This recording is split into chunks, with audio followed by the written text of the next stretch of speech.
music, literature, drama, the whole culture, particularly the religion of all the people of Asia, can be traced directly to the Africans of Asia. India, Japan, China, just to name a few. Even Afro-American history can be traced directly to the Africans of Asia. I know it sounds strange to you, but the world owes a debt to the Africans of Asia. In the following presentation, you'll find out exactly why. Just give me a few seconds.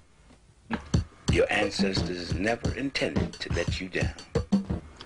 In this book, called The Gods of Northern Buddhism, we find a name, the Asian name of the supreme deity of the universe.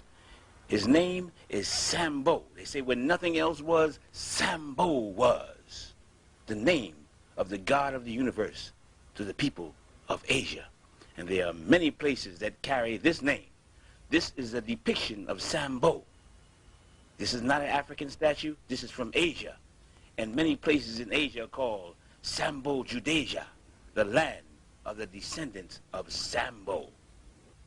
Various spellings of the word and the name Sambo can be found throughout Asia.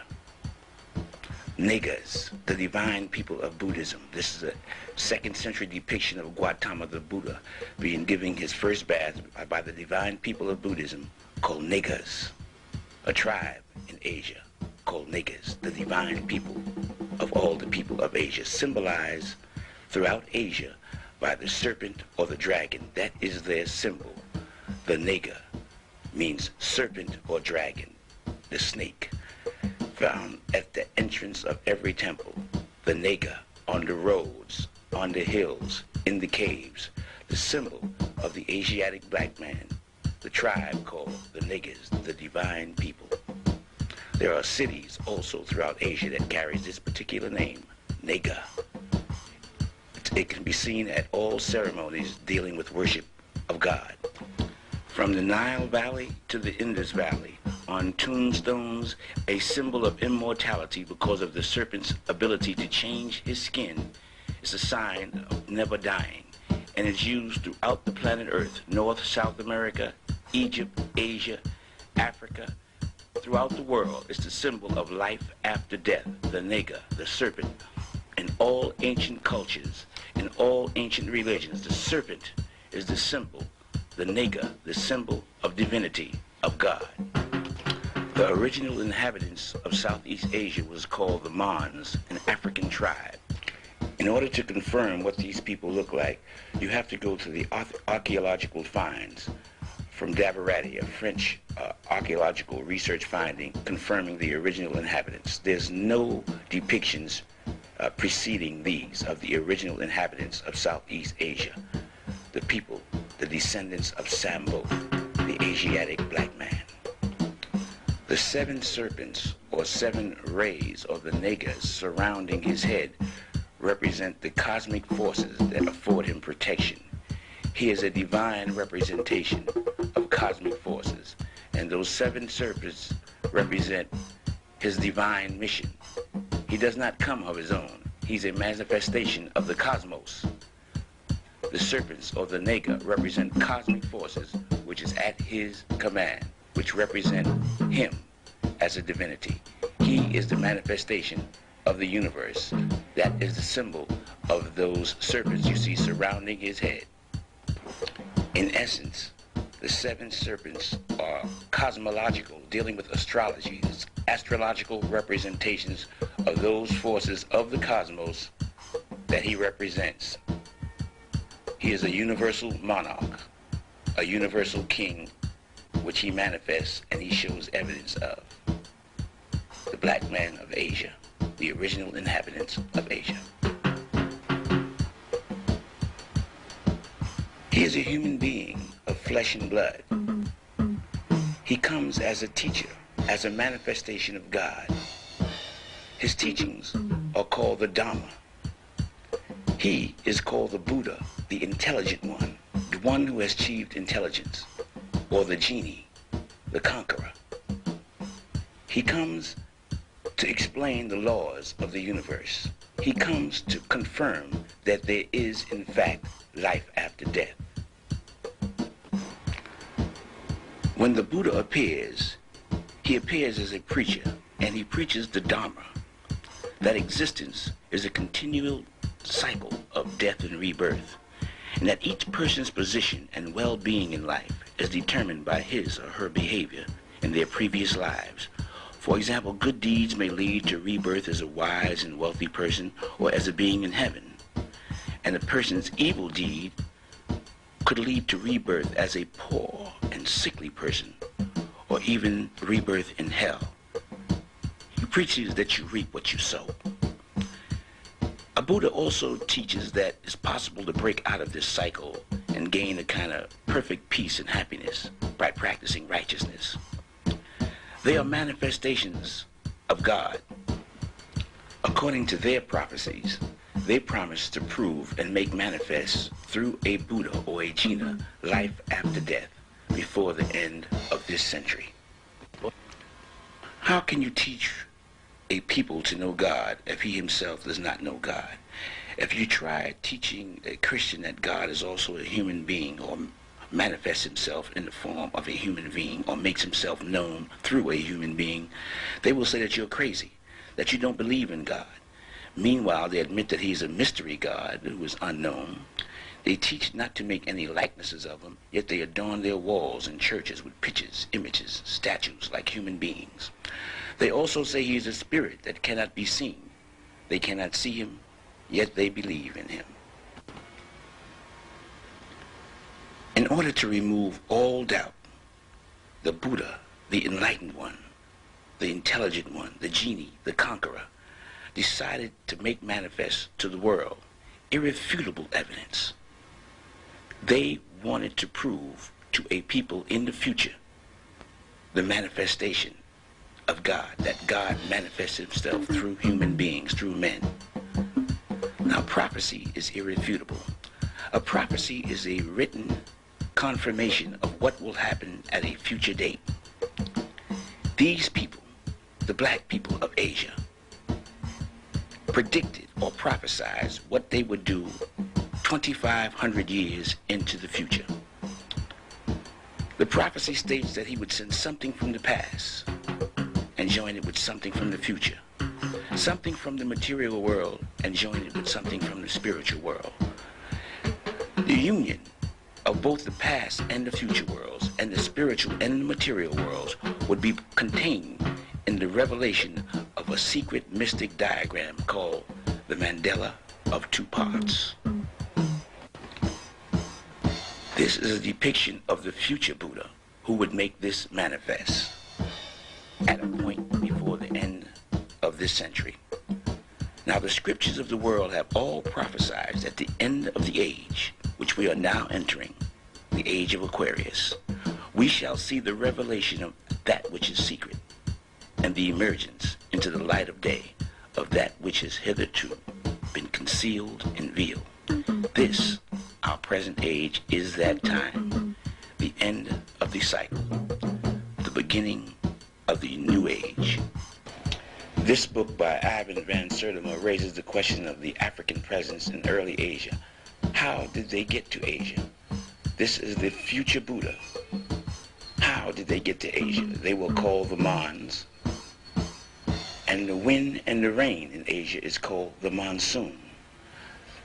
This is the key to how they got to Asia.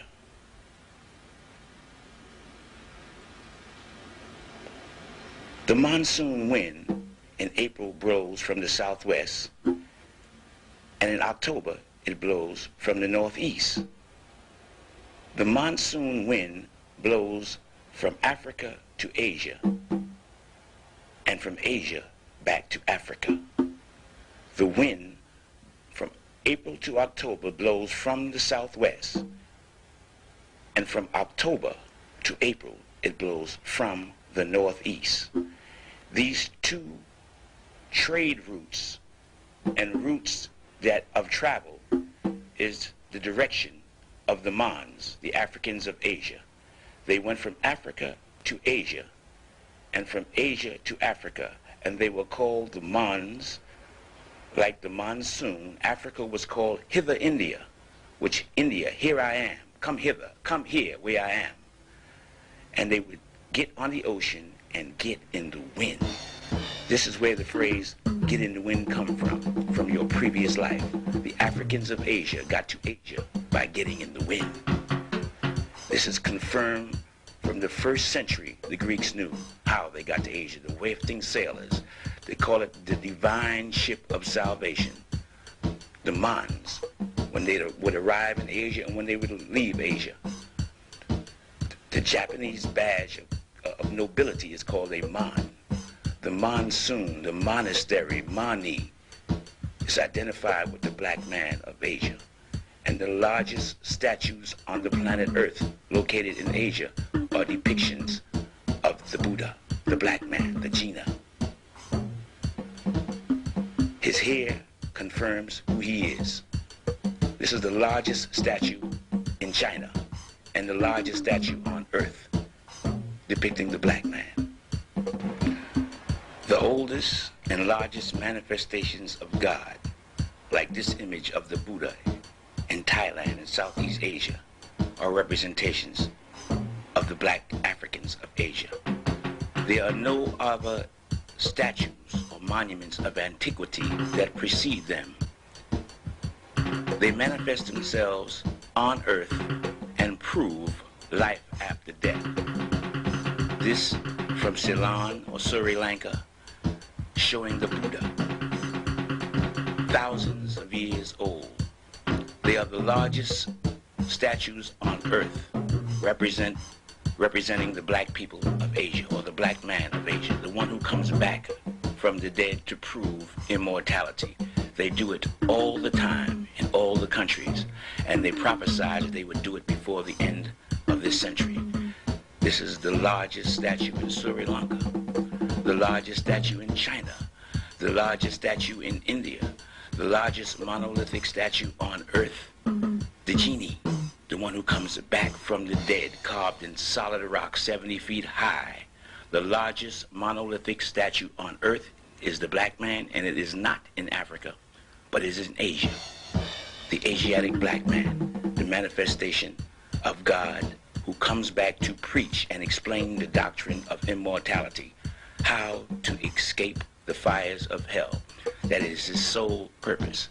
To attack him is to attack the cosmic forces of God. He sits in Western style because he will be born in the West. The people who he will be born among are called the niggas. This is the future Buddha, the one who is to come, prove with irrefutable evidence for those with intelligence that there is no death, that life is eternal. And this evidence of eternal life is put in place by their control after death of the cosmic forces.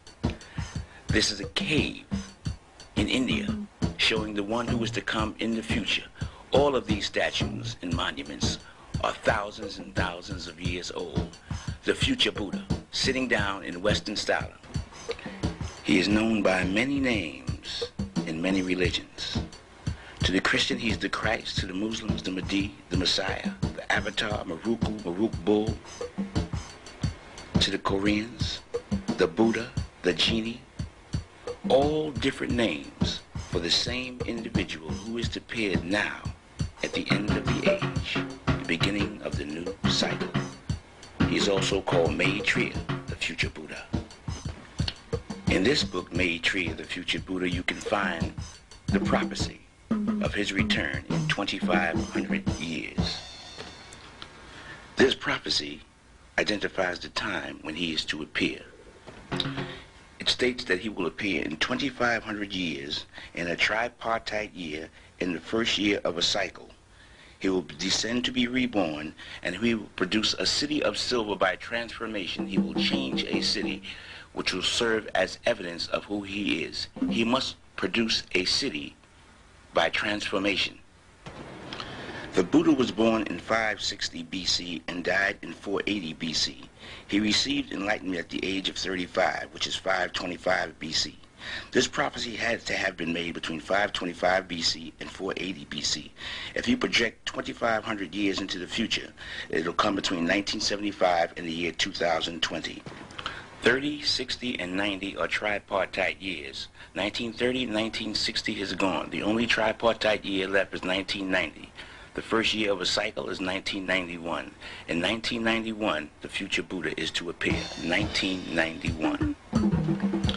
In Angkor in Southeast Asia, we find the city of the future Buddha, hidden from the outside world for thousands of years and discovered by the French in 1858. It was hidden in the jungle by fig trees. This is the city designated to confirm the future Buddha.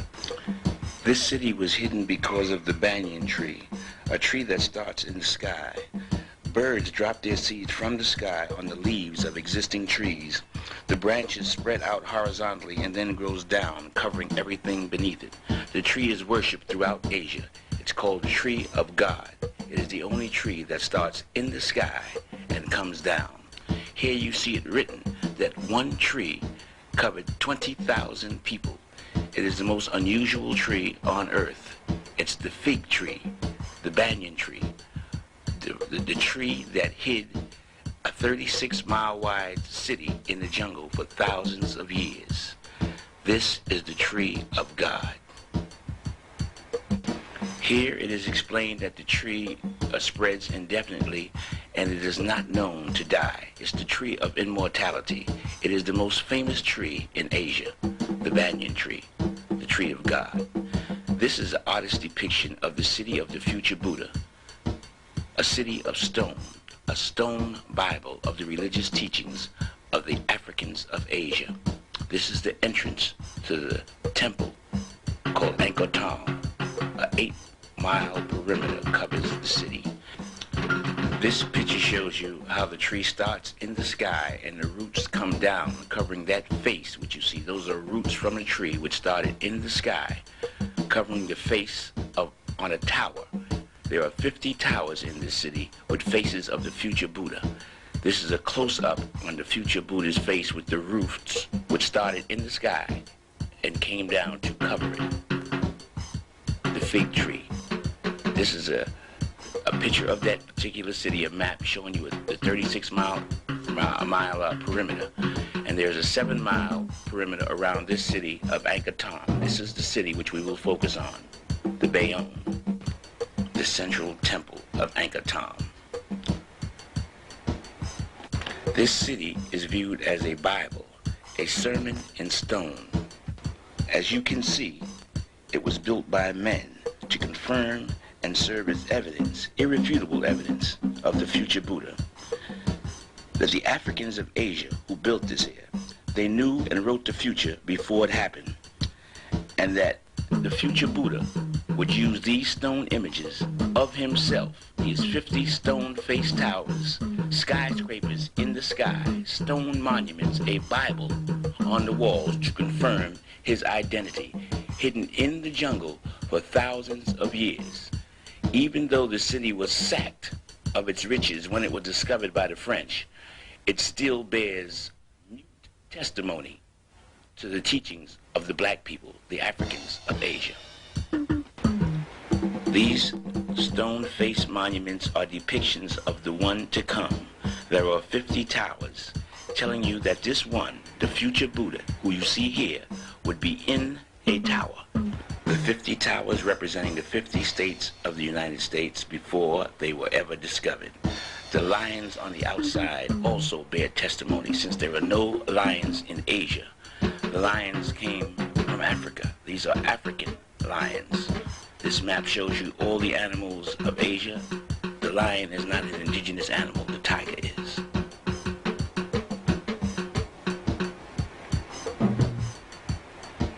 The symbol of China, one of the major symbols.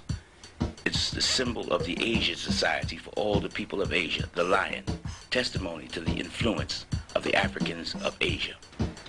This book on sculpture from Thailand and Cambodia shows you some of the bronze and stone sculpture stolen and put in private collections from this city of the future Buddha.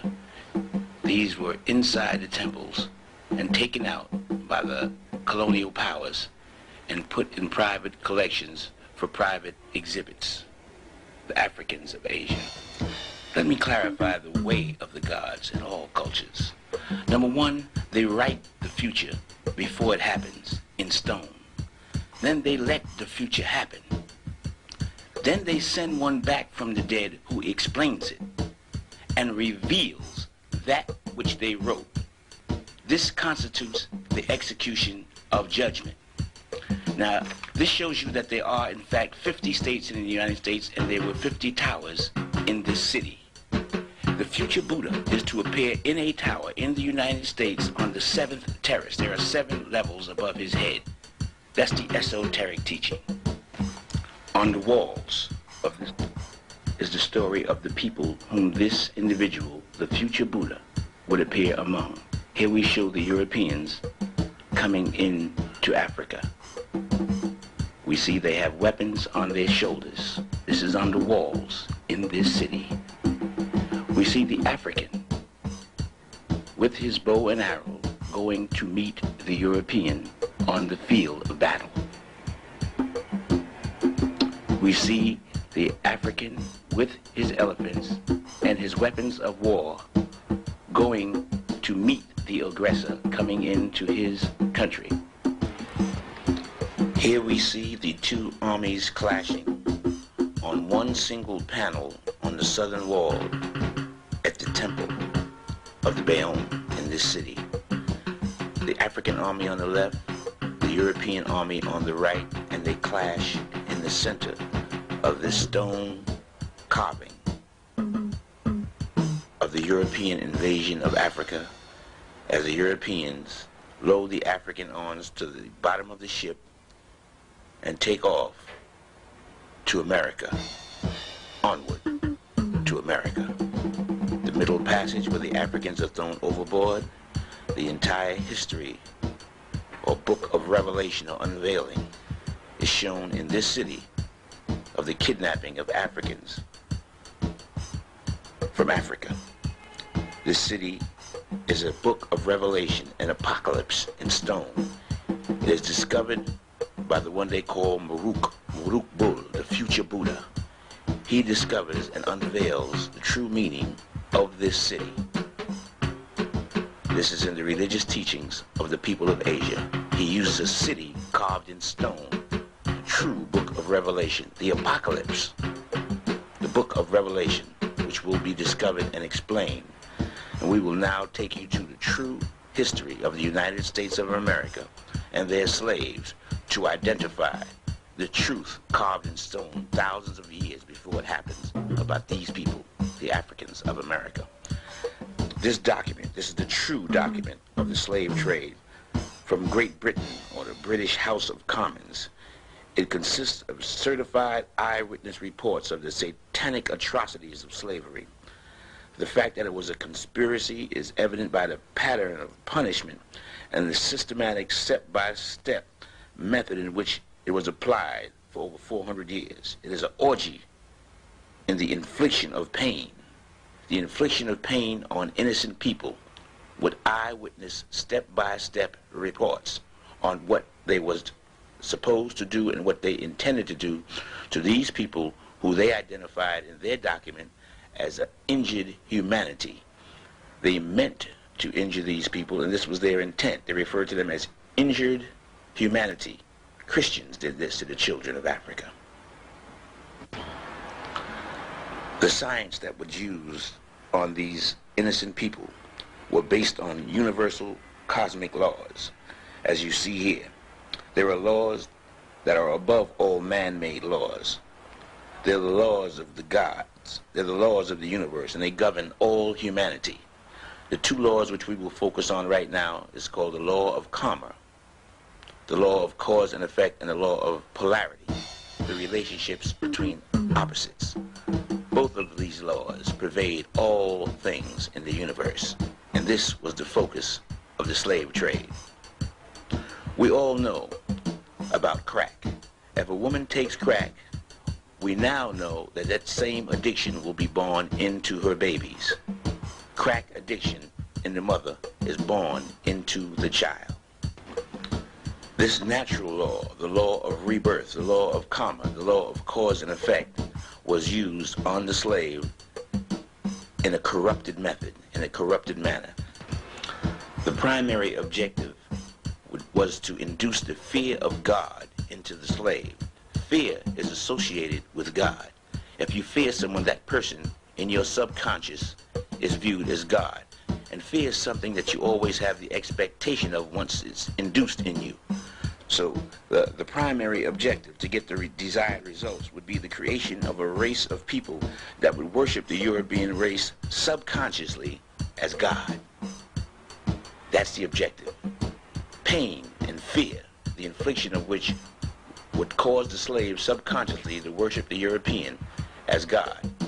And this was the tools that they would use, the tools of instruction, their kit for a step-by-step infliction of pain on the innocent slave, so that the slave's children would eventually worship the European as God in their subconscious, but never consciously know what they were doing.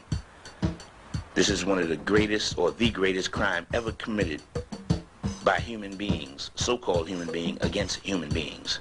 The infliction of fear and terror on babies for hundreds of years, and images, false images of God put before the babies to worship, so a race of people can be falsely worshipped as God. The slave masters used science. They knew that if they could put fear in the minds of the slave, that slave, children of those slaves, would be reborn with that fear in them, and that fear would affect what they see and what they hear. This was science used on the slave. If they put those images and affected the mind, it would affect what they see, what they hear, and exactly what they do. It was a science of the mind that was used on the slave. Images, the Bible, and the illiterate. Images are the Bible of those without education. You read the Bible, but the images are collected in your mind, and the images stay in your mind, but what you read may go away. This is carved on the walls in this city thousands of years ago by the black man of Asia to tell the story of the apocalypse, a book that would be revealed by this individual whose name you will find out in a short while.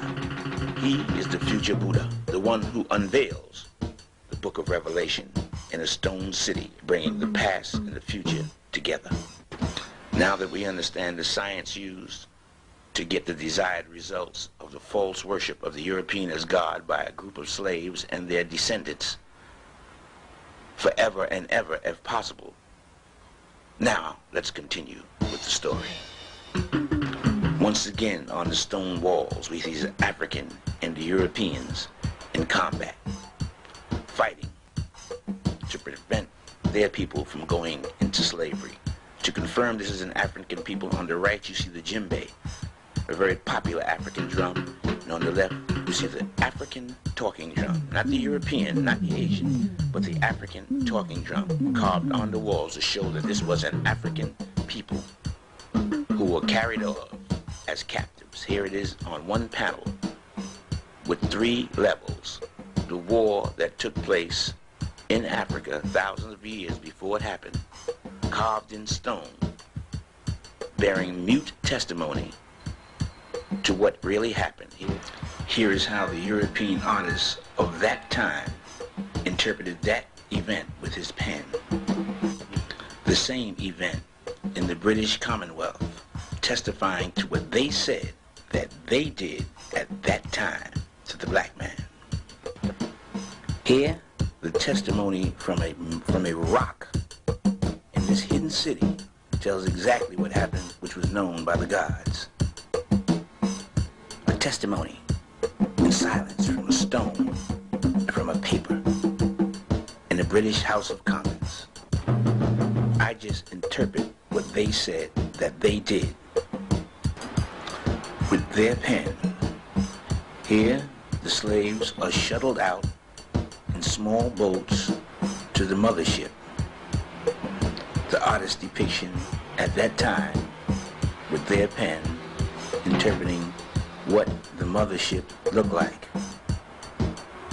The ship that brought the slaves from Africa to America is now interpreted by the Rock of Southeast Asia. This is from Barubador. The ship of salvation is the same ship that comes to pick up the slave, and the same ship that brought the slave into slavery, packed like sardines, according to the pen of this European who knew what he saw. He saw the slaves, according to this pen from this artist of European extraction, being packed into the ships in the bottom of the ship. This is what they say they did. The stone now speaks. How the African fought a losing battle with the European and his gun, and then were taken to the shore and loaded and packed on ships in the bottom of the ship. The stone, in silence, speaks loud and clear, with the Europeans on their head with their weapons prepared to kill. Testimony from a rock. The European says the slaves were in cramped quarters below the deck. They know what they did. If you compare the cramped quarters from the European pen and from the stone monuments of the gods, you will see they both speak with accuracy. The black man was cramped on the bottom of the ship according to the stone monument of the gods, and the silence of the European pen bearing mute testimony to that truth, which only applies onward to America. The fight did not end with the capture. Naturally, tribal groups fought all the way to the mothership. They came out on the ocean to the mothership in battle array, prepared to fight, boarding the mothership, going out in stone and on paper, going to reclaim their relatives. Here they are on board one of the ships where the slaves are, a mutiny. Tribal members coming to the mothership, continuing the fight on the water to get their captured relatives and tribes back. On paper and in stone. The same battle, the same event, the same thing, testified by mute witnesses. Slaves coming up from beneath the ship fighting for their freedom, according to the European pen and according to the rock of the Africans of Asia. The fight on board ship, going out to meet the aggressor to bring back their relatives and friends who were captured. Naturally, after the European had won the battle, during the Middle Passage, when British inspectors would come, he would throw the Africans overboard to the crocodiles and the shark, according to his pen and according to the stone. In this sacred city, hidden for thousands of years, the events of the Middle Passage is told with mute testimony, in silence, in the loudest silence, with that bird, that phoenix on this ship, identifying who they are. They're the European who threw the black man overboard. On the rock and with the pen, two opinions of the same event equal the same opinion of the Middle Passage.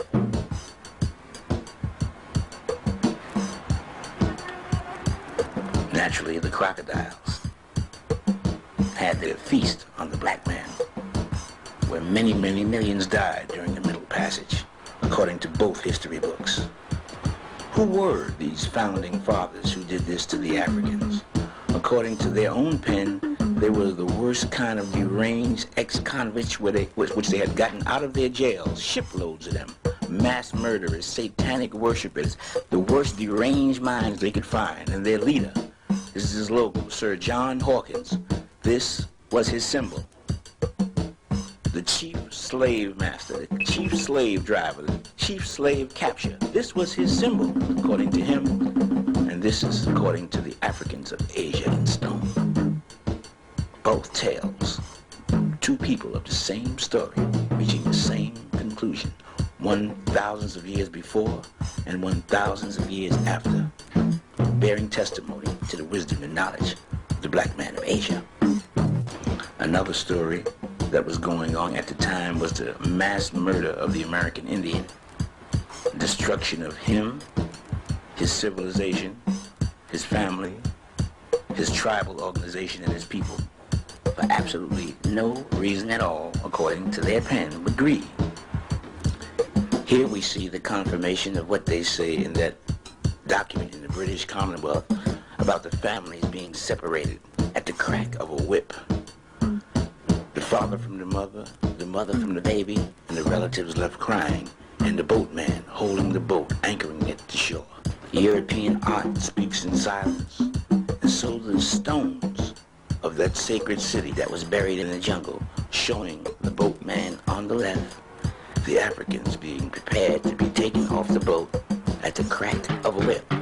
The stone speaks, the paper speaks, and they both sing in harmony, while the boatman anchors them to shore according to the gods of Asia. Confirmed on stone on the left and paper on the right. The speaking stone. Naturally, the weak ones, the sickly ones, were left to die wherever they fell, with no help whatsoever.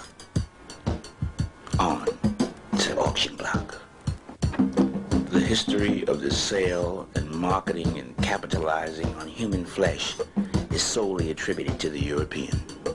The sale of the black families in America was the first big business of the United States.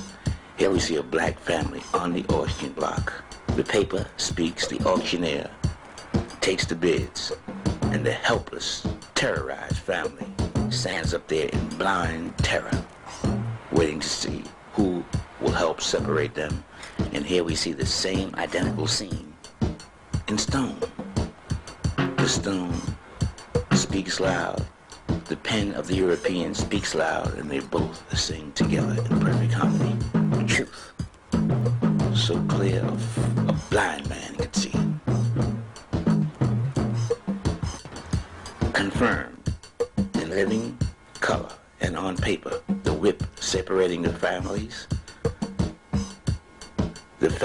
being branded, particularly the woman, to identify who her new owner was, not her husband, but the European slave trader. They sold their own children that they had for the slave. The mulatto girl, Sarah. There's cards identifying the big businessman in the sale of human flesh.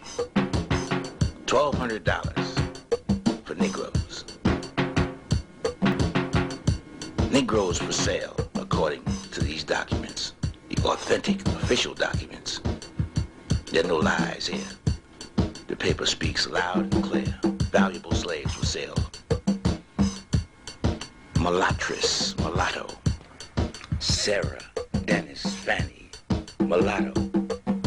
Mulatto. Blacks, mulattoes, Creoles. What kind of man is this that sells his own babies and anybody else's babies? Good God Almighty. Here we see he not only sold your baby and my baby, but he sold the flesh of his flesh and the bone of his bone. Imagine the unbridled license they inflicted on the black ones. The great divide of the black family, the separation, according to what they say that they did, separating the black woman from her baby. Here she is in the history books of America, giving away her baby to a people who she knew would commit every type of the worst crimes of passion with malice that the human mind could think of, with unbridled license, according to their own words. This is the history of the black woman and her babies in the United States of America. By their pen, by their own admission, and by the stones of the Africans of Asia, the black woman giving her baby away to a known beast who had already inflicted the same pain on her. In stone, speaking loud, on paper, they both sing together the same song.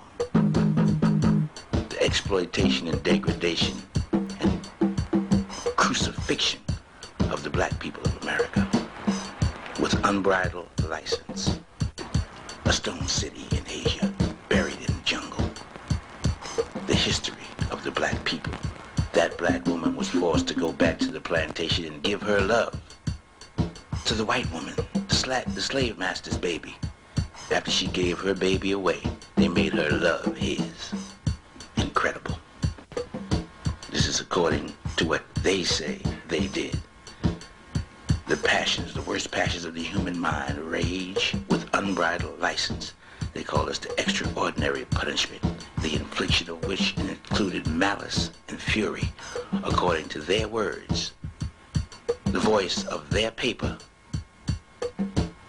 Some crimes they would not divulge. That was worse than that. Naturally, the slave attempted to run away, escape from slavery in the Underground Railroad. Yes, say the pen and the stone, yea, shall bear witness against them. The slave and stone running away, and the worst thing, getting caught and brought back. Angkor Wat in Southeast Asia, coming back to face the infliction of pain. See, here's some freed slaves with the pen screaming loud, the woman and her baby being caught and taken back into slavery. Observe the fear in the child. This is their pen speaking to you. This is the power of their pen. In stone, the slaves being caught, who ran away, brought back and thrown down to a lower hell for lower punishment, being beaten, their tongues being pulled out, hung from trees, savagely beaten with bats, sticks, knives. They had 50-pound bricks, according to what they wrote, that they would crush them with. They would throw them in hot sugarcane oil. They would pour hot lead on them. This is what they say they did in this document, and here it is, screaming from a stone, bearing mute witness to what they say that they did, confirming that. Here it is right here, on paper. You see, they would put 50-pound, 70-pound weights around their necks and crush them. Why? They tried to avoid pain. Here they are with the weights and the two Africans under the weights, the Afro-Americans, being crushed. And they would let them stay there in pain. What manner of people is this? What kind of people is this? Here's a woman who knew she had to go back to slavery. She said, "No, sir." She jumped out the window, confirming the effect of the slave master in inducing fear. Here's the meaning of fear in the dictionary. Let the wife see that she may fear the husband. Let her see the pain inflicted on her husband. He maketh the pen speak. The pen bears witness against him. Notice the entire family, the entire plantation looking on. The woman, the husband, as they beat the slaves. The babies, the wife, the family. This was the objective, to inflict fear in the entire race. To put the fear of God in the entire race. They never did it without witnesses. Your woman beaten in the presence of her family. A whisper from the pen of the European slave master. He did it. He wrote it and he painted it. The runaway slave took all the pain. One of the primary objectives is to force the black woman to know that her new man was the white man, so he branded her. He made her loyal to him. He raped her. He made her carry his baby. Then he invited other nations. He said he was a beast with two horns. North America and South America, the same crimes against the same people. Here we see how they divided the thoughts and beliefs of black people. On the left, we have, say, for example, the Martin Luther King crew. On the right, the Malcolm X, Elijah Muhammad crew. And they both are in conflict with each other. This sculpture is called Hirihara, or divided loyalty. But don't forget the runaway slave. His back bears witness to what he experienced during the entire slavery cycle. Pain inflicted on the black man. Who can argue with that? Who can deny that? And here it is. On paper, they identify and give you a definition of crucifixion: to torture with severe pain and anguish. That's the meaning of crucifixion. And they show the black man. And it's in the tradition of the people of Asia. This is the symbolic representation of crucifixion, of infliction of pain in every part of the body in Asia, in the traditions. The castration of the black man, the cutting off of his penis, the ultimate symbol of crucifixion in stone. A voice from the stone of Southeast Asia showed the black man in the position of the cross, with his penis castrated, the man below him with a knife, with pins throughout his body showing severe pain. Him and the black woman were forced to suffer. They are the Christ in Asia. And this is how they did the Christ. In stone and in paper. Before slavery, they never put him on the cross. The pen and the brick and the rock in harmony. The crucifixion of the Christ. This is the true identity of Christ. Black people know very little about this, or nothing at all. It's them that they should be worshiping, themselves, and here it is. The pregnant women, they were singled out. The Mayflower Madam pimped them, made them sell and prostitute their body on ships, and then beat them half to death when they didn't bring back enough money. The Mayflower Madam, the white female. This is where the Mayflower Madam came from. They would grab that black baby and chase that family through the streets. Beating the baby was the target. To inflict fear in the mother, made that fear reborn in the baby, while they both watched the father hung according to their art, from their hands, their pen, speaking loud and clear, attacking foster homes with little black orphanage babies and beating them to death, kicking them, robbing them, raping them, beating them, hanging them. To your babies, they did this according to their pen, according to their hands and what they say, their art, their artists. This is a true depiction of what they say they did. Who are you to argue with this? Who the hell are you arguing with? The science that the European knew was that if he inflicted fear in your babies, that fear would be reborn in their babies. So he inflicted fear in the woman and the children by hanging the father in their presence. So that fear, according to the law of rebirth, according to the law of karma, would be reborn in their babies. So they attacked homes with orphanages with little girls and stoned and beat them and raped them and killed them in front of each other. So the word of fear could spread, the fear of God. False God, the white man. That's the law. The law. The law. No one can evade the law of cause and effect. Evil deed, evil consequence. If crack is taken by a woman, that crack baby will be born and have the same addiction. It's the law of rebirth. It's the law of cause and effect. The baby is reborn with fear if fear is inflicted with the mother. It just has to be rekindled by an event in the life of that child. Look at these freed slaves and look at the fear in their eyes, even though there's no one there to harm them. It's reborn in their faces. The fear is reborn in the woman and in her babies by law. The law of karma, the law of cause and effect, and these were the tools used to do it. If a slave wanted to eat, they would put this mask on his head to keep him from eating. They would starve him. And those hooks around his neck would catch in the trees if he tried to run away. So So if you wanted to eat, they would starve you. The tool on your right is to force feed you. So if you wanted to starve yourself to death, they would feed you. So if you wanted to live, they would make you die. And if you wanted to die, they would make you live.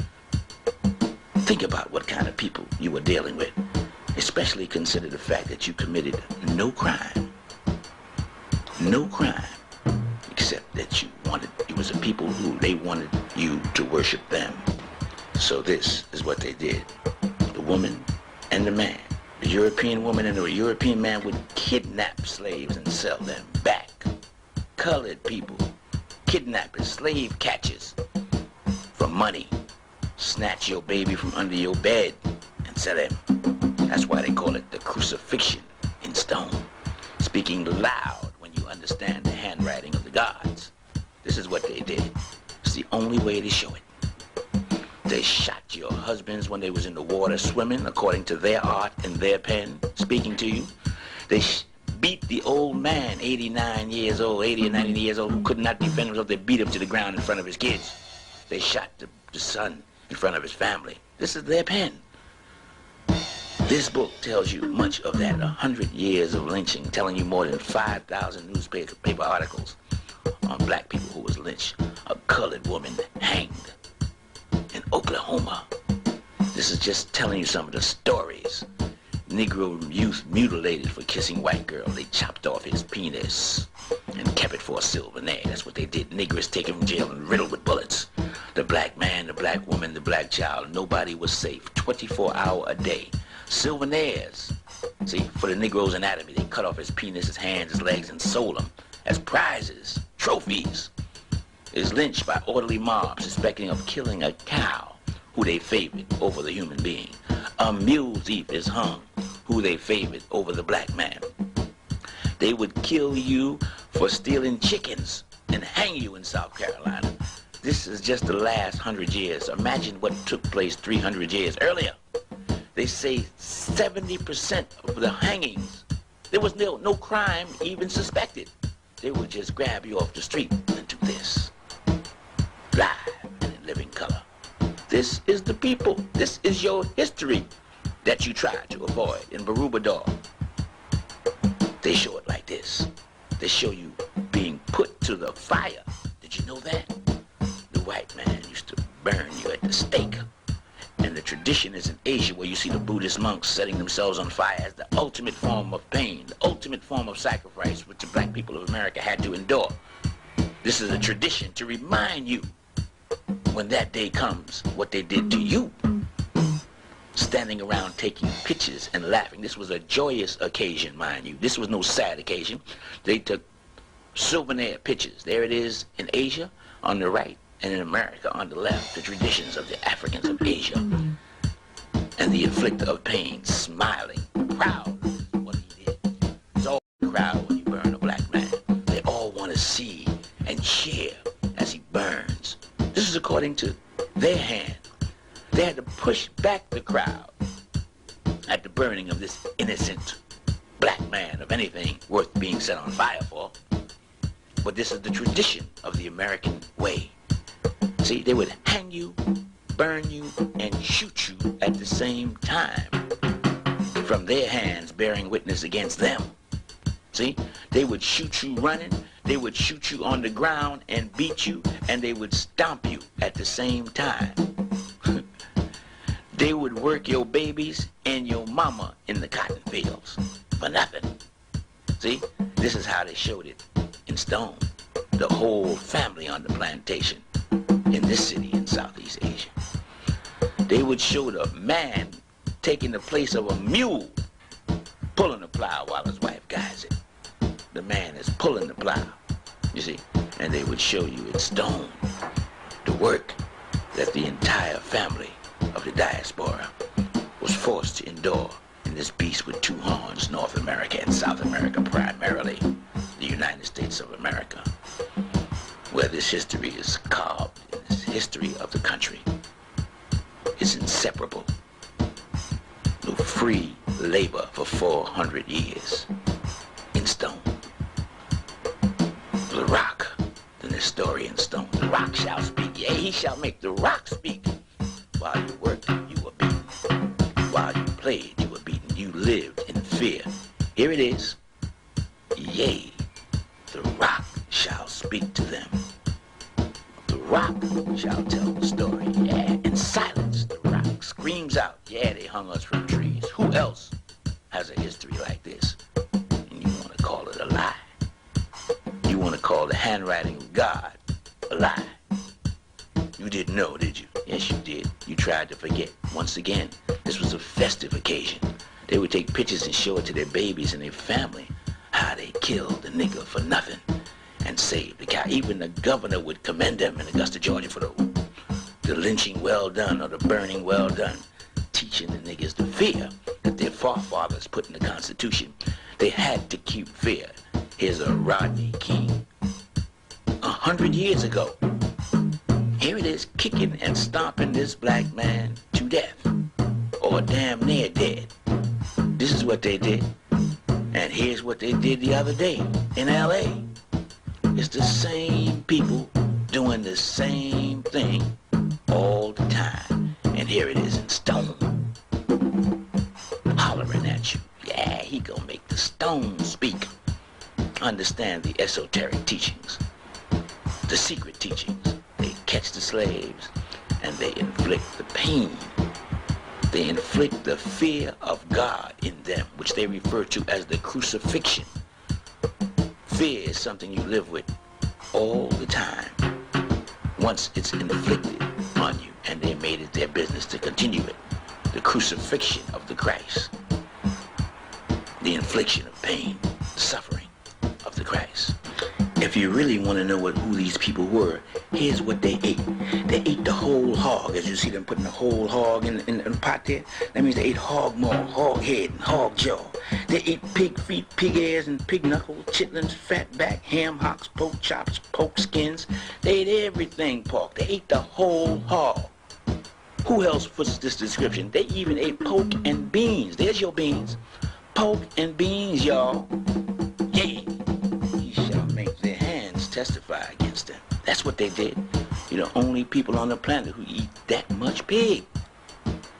The whole hog. The law of attraction is another name for the law of polarity. It involves sex, magnetism, radiation, lotus, color, chemical affinity, and various other things. But this law identifies the effects of the wicked treatment that the black people received, how it affected their association, form building, adaptation of life form, and group unity.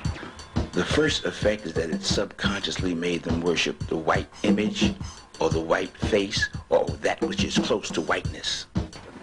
The brain is like a computer. It interprets and translates that which is fed into it from the eyes and the ears and other senses. Through the use of the science of fear, the African-American brain was conditioned and pre-programmed to process information negatively. Subconsciously, it was taught to do what the European told it to do. And through the use of fear and lies, they achieved their objective in the subliminal worship by the African-American of the white man in his image. The code of conduct of the white man was written down in this catalog by their founding fathers of exactly how they should treat the black man, and they follow it right up to this very moment. They are not going to let their ancestors down. The method of rulership through fear is tried and true. Kundalini, the power of life, as it is known in Asia. It's one of the forces of nature, and it's viewed as a female energy that lays dormant or asleep at the base of the spine. And through a special practice of what they refer to as Kundalini Yoga, this female energy, symbolized as a nega or a serpent, can be awakened, you see, and it generates that power within the human being or within the male of the species that is necessary for spiritual development, which is known as union with God. The slave master, using fear, stole the African-American's natural female energy.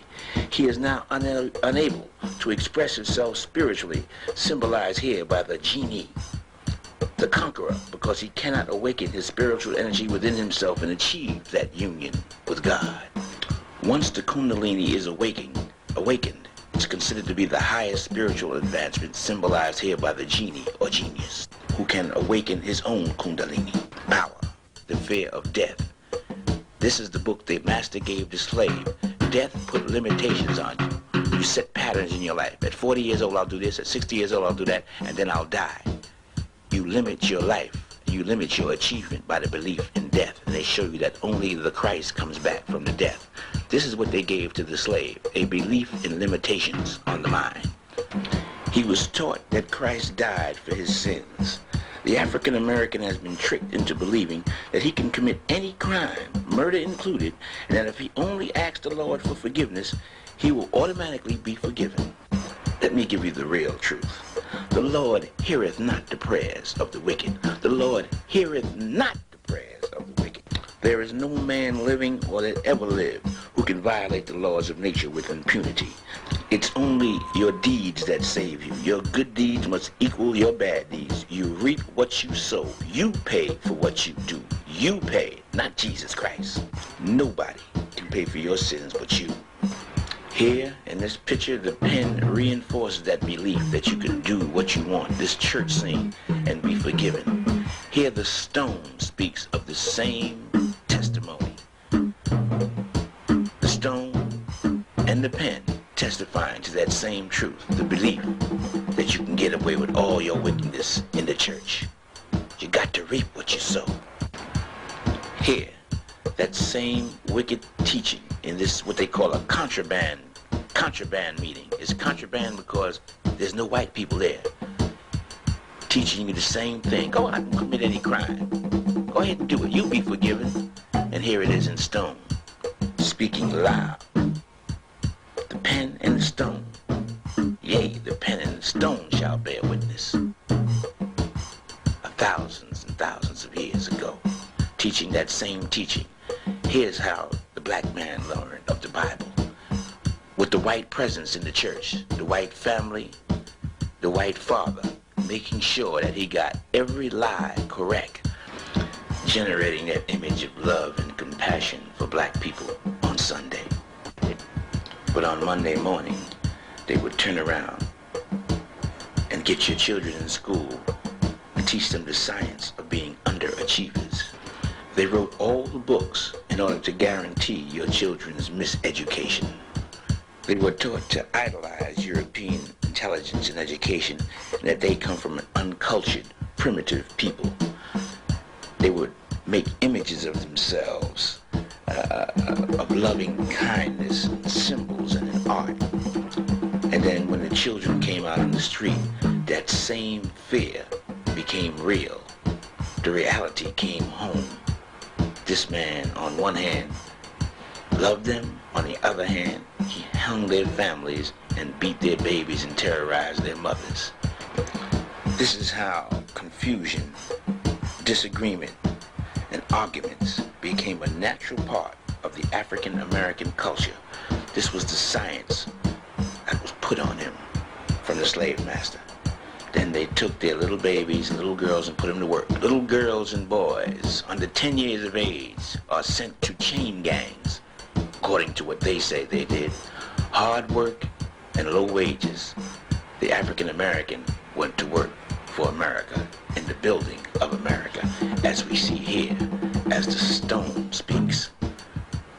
From this city buried in the jungle in Southeast Asia, he went to work and he did everything he could, which is shown here in stone by his juggling, doing whatever he can, catch as catch can. This is the history. His first big job was fighting for the slave master. He got the highest pay, and he got great respect, and he got a gun. The slave master pointing, kill the enemy, the Vietnamese, the Korean, the Japanese. In the city of Stone in Southeast Asia, we see an identical response. American history gives its applause to this stone city. This stone city did it first. They wrote it in stone, and it speaks from the pen and from the rock. Get your enemy, sick 'em like a dog. He got his jobs working on the railroad as a servant, which is his number 2 position, as we see here in stone. He served in all the kitchens, all the hotels, on the trains, and he shined their shoes, which the gods of Southeast Asia knew before it happened. Oh yeah, his 3rd job, which he is most famous for, he's a musician. He can dance, his woman can dance, and sing. Music became their industry, as we see here from the Rock. And the Rock hollers loud, Mr. Bojangles. There it is in stone, from Southeast Asia, in the city, buried in the jungle. Oh, and they had those New Orleans marching bands too, that the Africans of Asia knew about in advance. They showed them with their marching bands and their horns and their djembe, African drum, to show what people there was. And of course, the African talking drum speaks for itself from the Rock, in a city buried in the jungle for thousands and thousands of years. Oh, they told him, hey, you want a white woman? Then they told him, you look and you come from the gorilla. What effect did it have when little black girls were depicted as ugly at every turn with pickaninny hair? When they came out with motion pictures and they depicted whiteness as beauty. In one popular movie, they made it real clear. They said, if you're white, you all right. If you're brown, you can stick around. But if you're black, homeboy, get back. They not only delivered this message with images, but they delivered the message with words, showing you and telling you what beauty was. He handsome. Lonzo Tucker, ain't he handsome? They intentionally divided the various shades of black people against each other, and they took it to the top of your head, right to your hair. In the movies, one of y'all got good hair, the other one got nappy hair, and y'all sit up there like fools arguing with each other. Every time you saw a movie, a black was a slave, a nanny, or he was picking cotton looking stupid.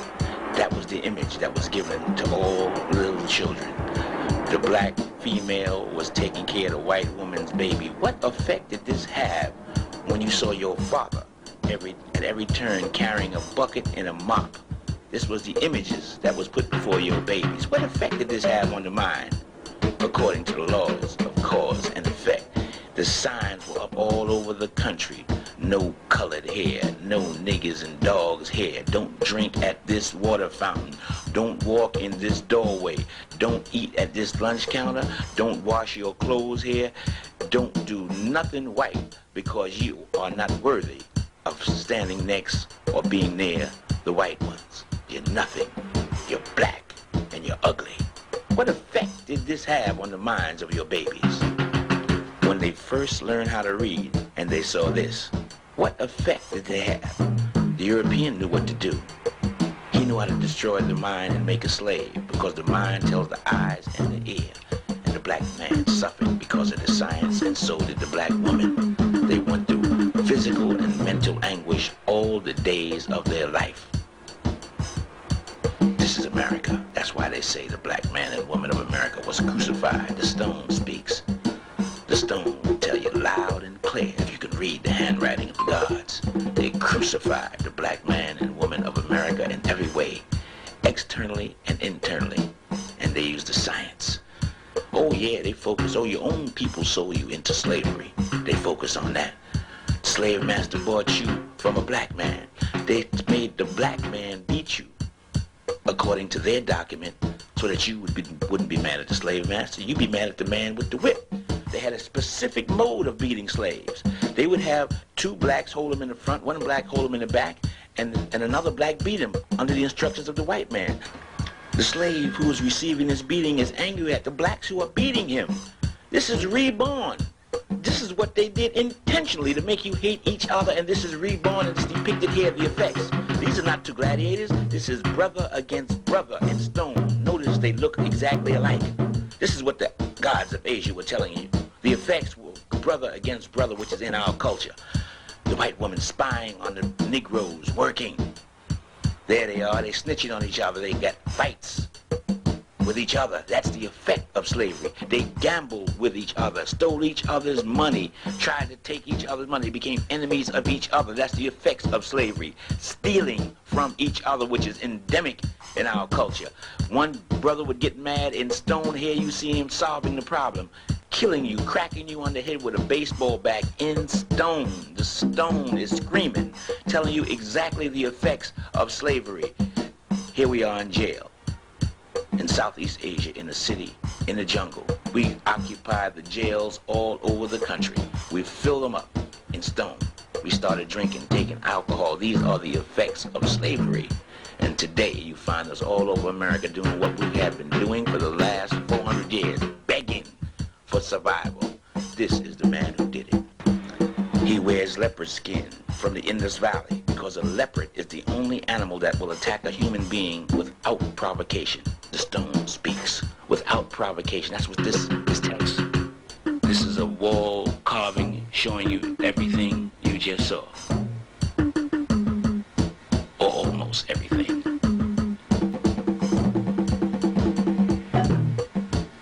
Bearing mute witness to the history of that people. And the Buddha who would appear in one of the 50 towers at that time, at the end of the cycle, at the end of the age, to confirm life after death and divine intervention. This is the way of the Africans of Asia. They let you do it, and then they show you in a book of stone what you did. This is the way of the gods. At the entrance, they show you the righteous gods on the right, the wicked gods on the left, and in the center, the future Buddha who represents divine intervention. These are the demons. The previous illustration showed you the gods, and they're holding a serpent. This shows you both forces, the good and the evil, and divine intervention, the future Buddha appearing at a certain point in time. And this is the city of the future Buddha with 50 towers. Each tower has either 9 floors or 7 terraces. And in the Buddhist scripture, they tell you that it will appear. A stupa is a temple. And this temple that appears at the end of the cycle to confirm the teachings of the black people of Asia will give its applause. It will confirm and bear witness to that which you have just seen.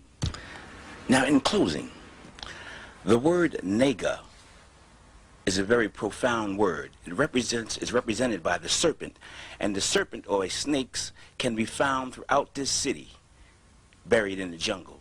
The serpent was the symbol of the black people of the world. Why? Because a serpent or snake changes its skin. That means it doesn't have a standard body that it stays in. It lives, it dies, and it comes back. When a serpent changes his skin, it's symbolic meaning. It means that he changes bodies, but he never dies. So that's why the serpent is the symbol. It's a symbol of immortality, of not dying, of changing bodies, but never actually dying physically. That's why the serpent is buried throughout this city, to show you that the Africans of Asia proved life after death. And we can find a clear definition that is well known in this book put out by the Theosophical Society, identifying various terms. Now, I'm going to read from this book. There you see it right on the screen. I'm going to tell you exactly what it means. Literally, serpent, the name in the Indian pantheon of the serpent or dragon spirits and the inhabitants of Patala, hell. These niggas are in hell. But Patala means antipodes and was the name given to America. Now, these are some niggas in hell in America, given to America by the ancients who knew and visited that continent before Europe ever heard of it. This term is probably akin to the Mexican nagals, and they have them as the gnats in Burma. And the esoteric term is represented by the dragon in China and Tibet, and it's various all countries all over the world. In South Central America, they're called nagas or nagal. It's known all over the world. It's widespread. It's associated with cosmic forces, with celestial gods, with the constellations, with astrology. The naga, the serpent, is the identifying symbol of your ancestors because they never died and they had a way of proving it. All you have to do is look at the ancient ruins all over the world, the ancient temples, the ancient symbols of divinity from China to any place you go.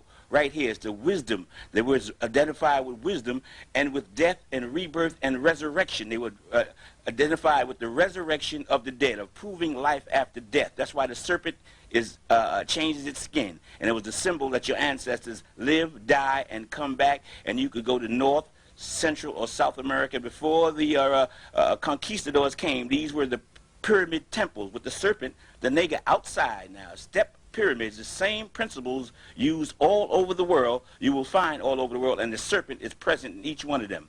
The nigger. In all ancient traditions, in Asia, the nigger sits on a serpent, symbolized by the black man, the Africans of Asia, 7 cosmic forces protecting him. In Asia, and you will find the same principal teachings in ancient Egypt. If the Egyptologists would just evaluate this for a minute, they see it's the same people doing the same thing. Now the question arises, why does an immortal savior type figure arise among the Negro? And that is because the Negro doesn't realize this, but he has been conditioned to go to hell. He and most people on the planet Earth has been conditioned through Hellenism to go to hell. Black people must understand that 4,000 years ago, the slave master was busy falsifying the religious teachings of the people of Asia.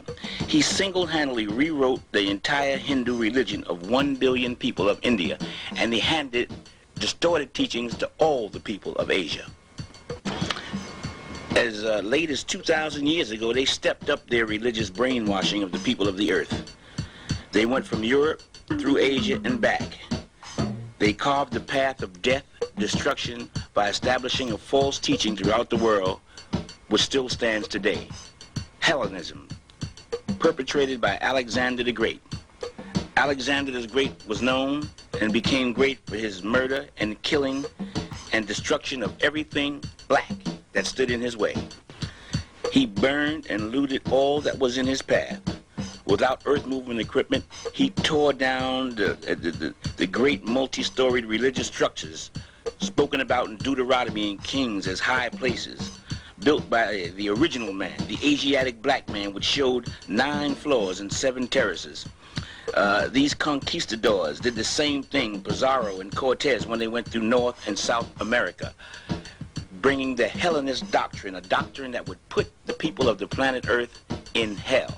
This is what Alexander the Great is famous for murdering and killing and establishing a false religious doctrine throughout the earth to put the people of the planet Earth in hell.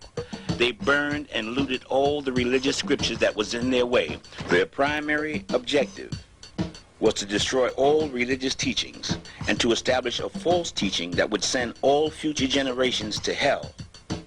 To hell with them, of course. This was the primary objective of the Hellenists. They knew they were going to hell, so therefore they set up a system of murder and killing to hide the teachings of God so that everyone on earth would go to hell with them. And the Negro, the American Negro, is their #1 symbol. He took the brunt of all the false teachings of the enemies of God. It's hard to believe, but it's true. Their objective to send the people of the planet Earth to hell. The Negro is supposed to lead the way. This document shows that Alexander the Great ran clean through Asia Minor. Alexandria, Egypt is named after Alexander the Great. He messed up and destroyed the true teachings of the Buddhist books, the Pali Buddhism. He set up a semi-Hellenistic culture throughout northwest India. He made the Buddha statues look like they were Greek instead of black. He went through Syria, through Saudi Arabia, changing the architecture, the science, and the art into a Hellenist appearing doctrine. He affected all the religious teachings. He went through India. Alexander went through the entire planet Earth, if not him himself personally. The doctrine of Hellenism is now pervades throughout the planet Earth, and you can see here by this map, this ancient map of Asia. It shows with the swastika, which was the symbol of the Hellenists. The swastika and the cross shows you their influence. Ethiopia, which was called Hither India, it was part of Asia at that time. They separated it from Asia, and they show you the cross. Where you see the cross and the swastika is where the Aryan doctrine, the Hellenist doctrine, the doctrine that sent people to hell, where they were influenced. where they had the strongest influence on the planet Earth. They were able to destroy all the true teachings. There's no one who has the 100% true teachings that's able to come out with the true teachings on the planet Earth today, because they have a penalty of death for them. This is further India, Cambodia, Sambo-Judasia, the land of the descendants of Sambo, the original man. You see the swastika. The Asian religious teachings has always been under attack. The European Hellenists went from one part of the earth to the other with the primary objective of sending the people of earth to hell. The Hellenist swastika, that's what that means. They have the cross too for Christianity, the distorted teachings. This was started 4,000 years ago. Let's map it from 2,000 years ago. This book called the Book of God, I will explain to you what this book is about a little later. But right now, I just want to show you that what's in this book. It says the plain truth is that not a single sacred volume of the past is free from corruption. This book is explaining to you that all the religious documents in the West are corrupted. The Emperor Nero, they murdered his mother for divulging the secrets. It's punishable by death to speak of the true teachings of God. They killed Nero's mother for doing it. It's punishable by death to teach the Negro, the American, the Afro-American, anything of the truth of God. To disclose this would be punishable by death. There is a contract out for teaching the true teachings of God. The Negro does not know this.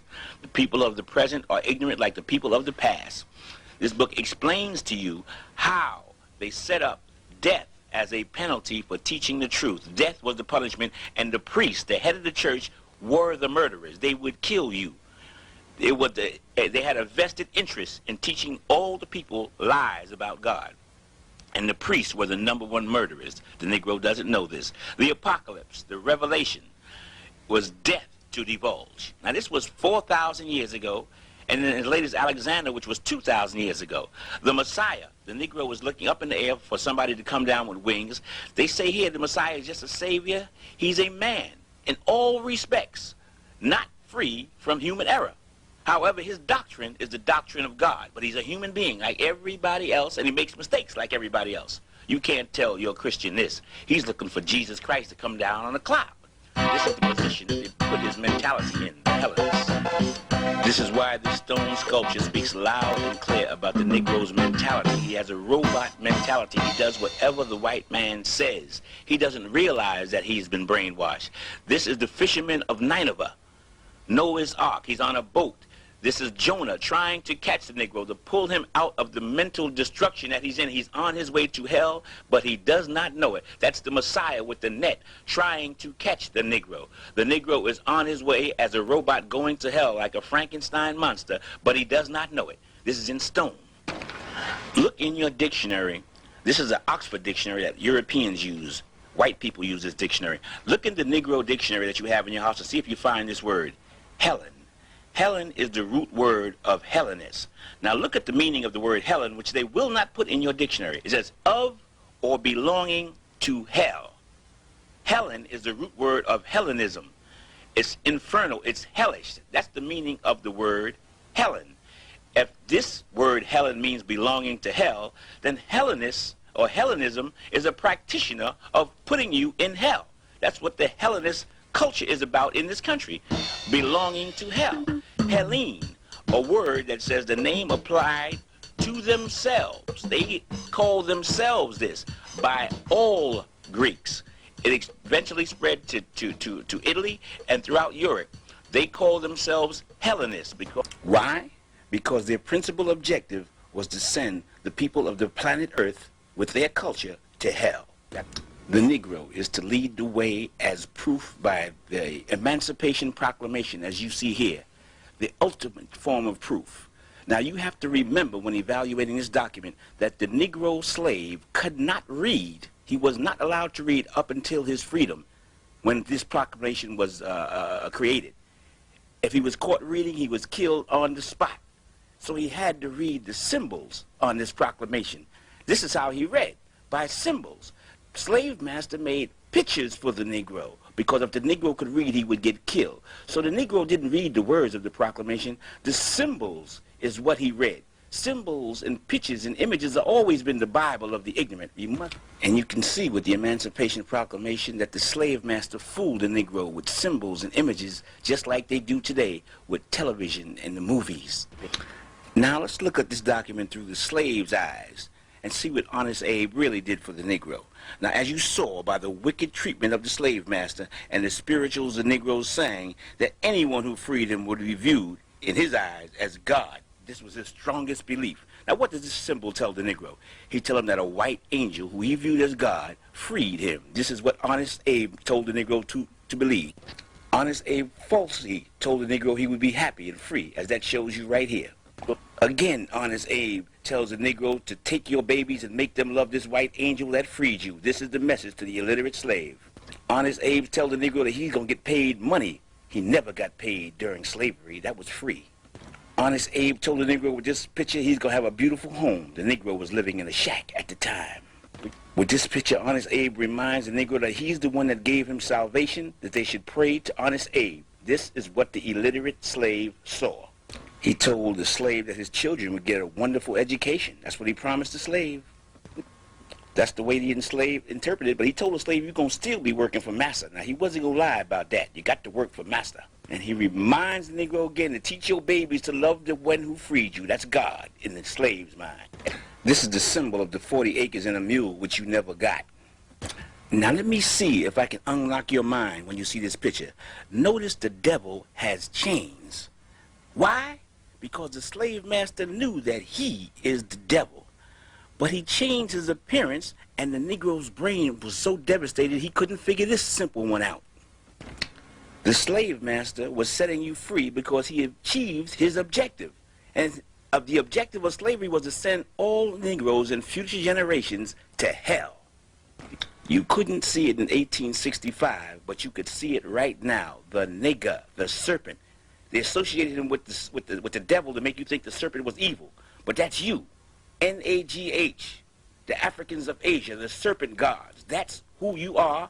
And that's who they show on the Emancipation Proclamation that was in slavery. But your mind was locked, and this is the serpent, the dragon, the nigger in Asia, the same symbolism.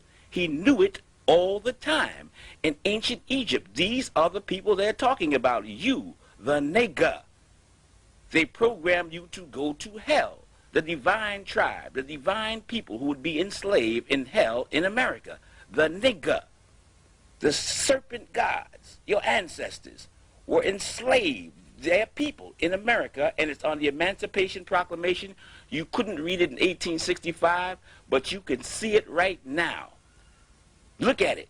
A 1993 slave could read this one. This is the teachings, small portions of the Africans of Asia, but let me move on. The symbols on the Emancipation Proclamation tells you what the Negro agreed to.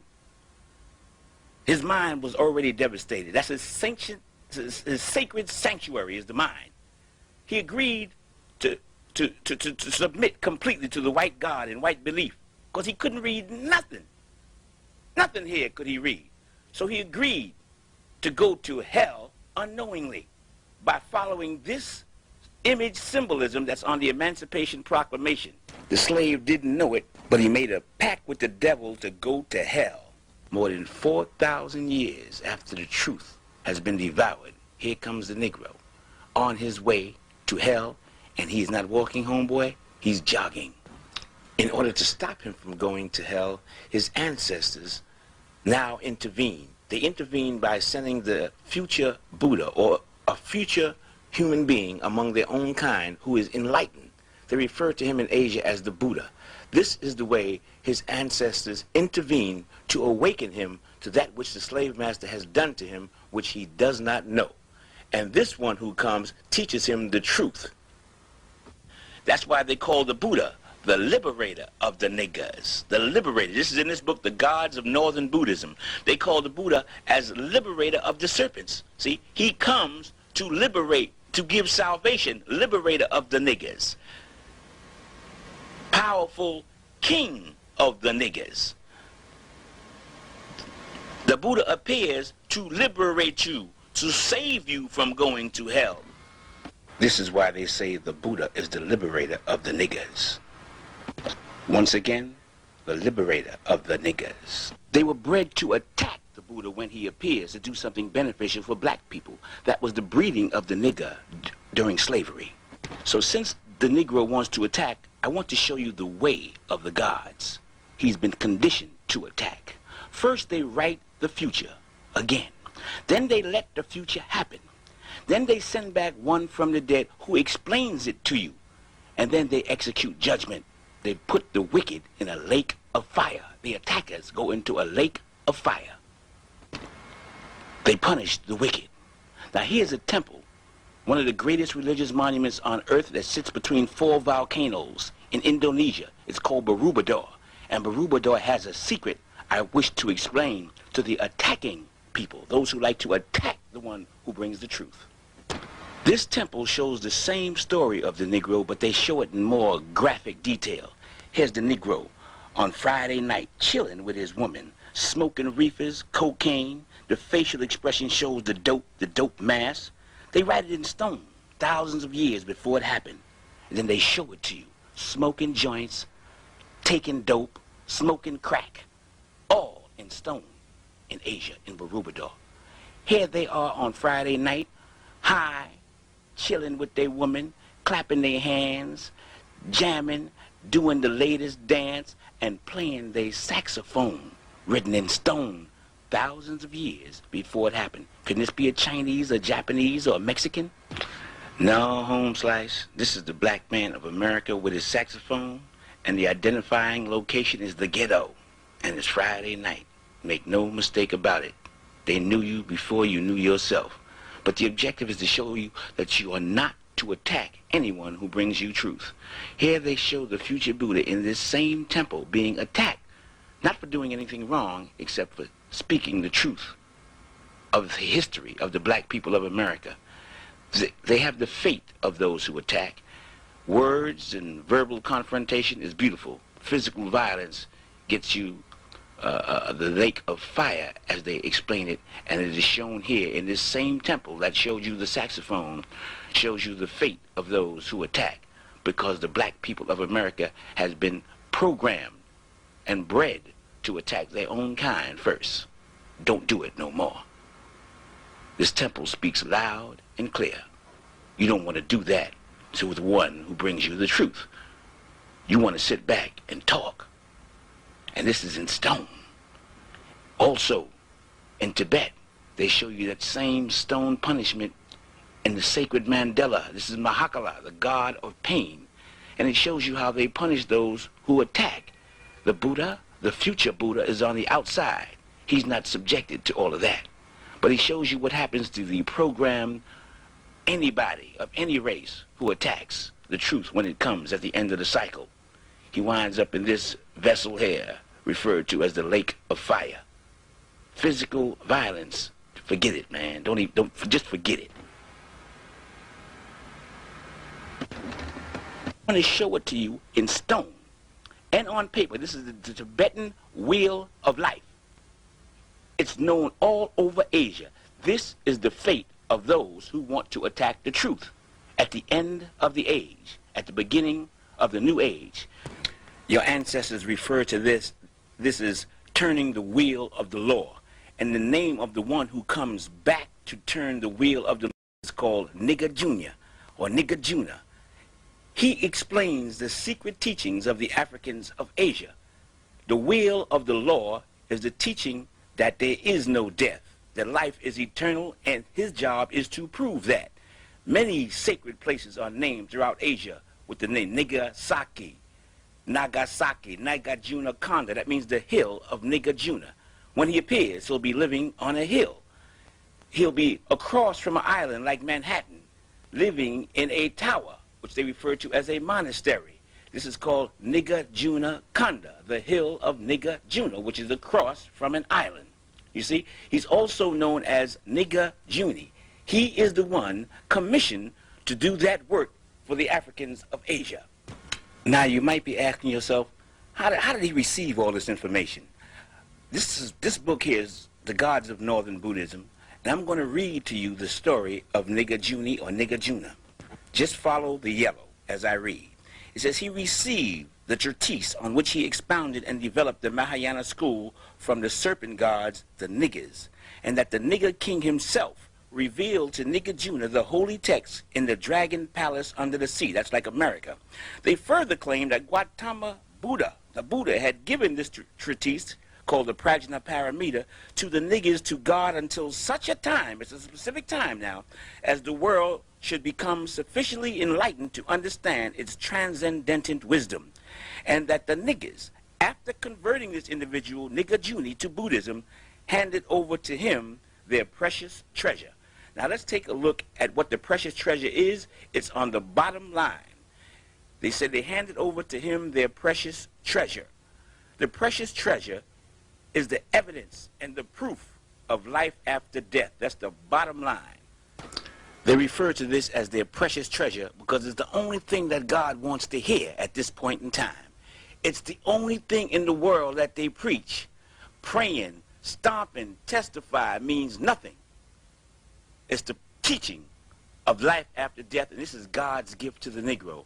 God has decided to give this to the Negro to make the Negro his appointed people, and you see in sacred temple of Borobudur, the only thing that the Buddha images do there is preach this precious treasure, the proof of eternal life.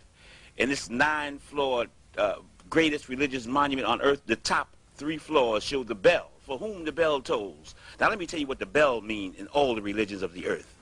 The bell is a symbol of the connection between God and man in all religions, as you see here, in every nook and cranny, in all the little windows you see, and this particular pictorial diagram of Borobudur, you see the Buddha in the bell preaching the law. This is a side view, and this is another side view pictorial diagram, show all the Buddha images preaching the law. This is the precious treasure. This is the only thing they want to hear at the end of the cycle, is the law of God. And this is the bell pyramid. In the Buddhist scriptures, the Siddhama Pandharika, they call it the lotus of the true law. This is the true law of God. It's the only thing that gets you out of hell at this time.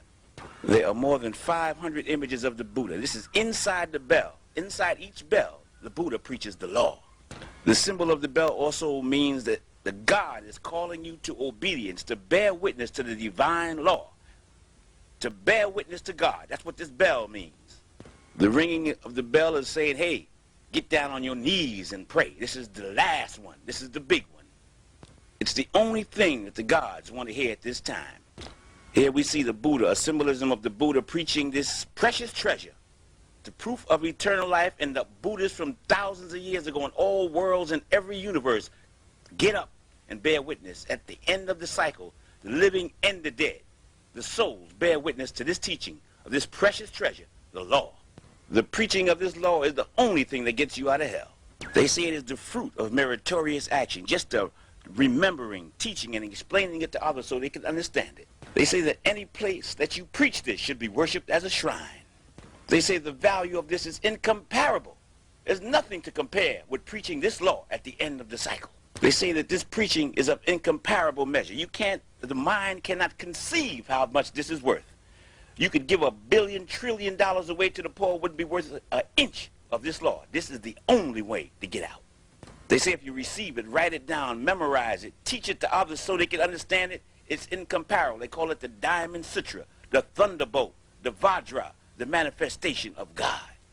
The Thunderbolt, the Diamond Sutra. It comes to the chosen people of God at the end of the cycle. The Buddha gives this to the niggers to hold until such a time that the world is ready for it. The niggers give this religious teaching to Nigga, and Nigga turns it over to the black people of America, the Negro. What does that mean? That means that the black people of America are the ones chosen by God to provide to the world the proof of the resurrection of the dead. But I don't want to confuse the Negro because his brain might lock on this one. But the resurrection of the dead is also the execution of judgment. Only the Christ can execute judgment on his return. Now let the Negro follow me one more time.